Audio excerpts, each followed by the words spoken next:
How's it going, everyone? Welcome to today's video. Today I'm going to be showing you some of the features that kind of make Tesla stand out from your typical gas vehicle. Today we're going to be looking at Autopilot, auto cruise control, and the one-pedal driving feature. So I'm actually recording this intro towards the end of my drive, so let's go back in time and we'll get this thing started.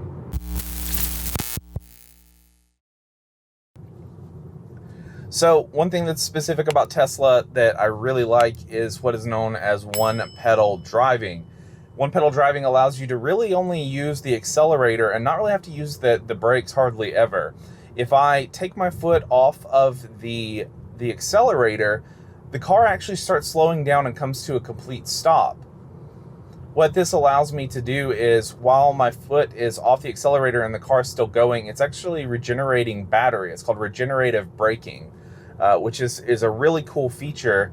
And you know, if let's say you're at the top of a mountain, right, and you start to drive down the mountain, if you're actually taking your foot off of the accelerator and just kind of coasting down or just barely using it, that's regenerating your battery the entire time that you are heading down. So there's a chance that your battery will be higher when you reach the bottom of the mountain than when you start it. I thought that was kind of cool. So I guess I can show you the next feature on this road here that's kind of big with Tesla. And really, what I'm about to show you is Autopilot. But Autopilot's really only meant for highways and interstates at this current time. But it works really well on roads that are kind of straightaways like this, or honestly any type of road, as long as you are maintaining your lane and you're actually kind of watching up ahead. I tend to use Autopilot in other places as well. But Autopilot, to get into it, what you have to do is you have to make sure you have this little steering wheel. It's showing me it's grayed out, which is good. That means it's available. And the only thing you have to do to put your car in Autopilot is double tap down on the towards drive. So I'm going to do that. And you could hear the little dung dung. That means that it is in Autopilot. And you can see here the little blue lines. That's it reading the left and right side. And basically, the car is driving itself at this point. I don't have to really, steer or anything. You can see how it's blinking blue. What you have to do, though, is you have to maintain your hand on the steering wheel and applying a little bit of pressure so the car knows that you are attentive and you can take over at any time. I usually just hold my hand right here on the left-hand side. Sometimes when driving down the highway, it will still not think that my hand's there because I'm not applying enough pressure. Like right now, I'm not showing enough, or I'm not using enough pressure. So sometimes I'll even drive with my hands just kind of hanging on top of the wheel like this. And I think that that's really the way that they want you to do it.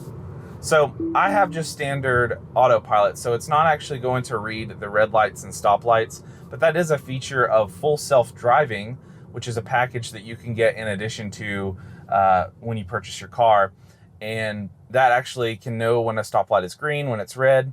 You can see it shows up on my map here that this is a red light. And when it turns green, it'll actually show that it's a green light. But in order for it to react to those, it actually has to have the full self-driving package. Autopilot really kind of takes a lot of the stress off driving, which is really nice. You can go longer distances and not really realize that you're in a car as long as you have been, because the car is kind of doing the majority of the work and you're maintaining more of like a navigator and just kind of watching out for everything else. So I'm going to put it back in Autopilot here. So we're back in Autopilot. On roads that are not interstates, it is limited to 5 miles per hour above the speed limit. And to change the max speed, you can just scroll up. So this road is 45 miles per hour, and I've got it set at 50 miles per hour as my max speed I want it to go on this road. So, like I said, I'm kind of letting the car drive itself, and I'm just kind of hanging out. And this allows me to kind of pull up the cameras here so I can see, what's going on behind me, to the left of me, to the right of me, which is really nice. And just kind of enjoy my drive a little bit more. When you're wanting to take it out of Autopilot, you can just press up or take over the steering wheel. If you just give it a little bit of a nudge, it'll come out of Autopilot and you can hear the noise disengage. I like going ahead and pressing the pedal, so I'm kind of matching the speed that it's already at, and then press up to take it out. So I've actually taken back over the car now. So there is another feature, which is oh gosh, I'm not quite sure what it's called here. I'll actually put it over the bottom here so you know what it is. But it basically is autopilot without steering. So it's basically auto cruise control. Matter of fact, I think that's what it's called, auto cruise control. And one thing nice about that is it matches the flow of traffic, and you just kind of do the steering. I find myself using that a lot too, so I can go through and really just go through red lights and stuff like that. As long as there's a car in front of me, I can just kind of, tailgate off that and drive without having to put my foot on the gas, accelerator. That's one thing I get used to as well with electric. It's not a gas pedal. But taking your foot off the accelerator and just letting the car in front of you kind of do all the work. And to put it into the auto cruise control, it's actually super simple. I'm gonna get over a lane real quick. Instead of tapping down twice to go into autopilot, you just tap down once.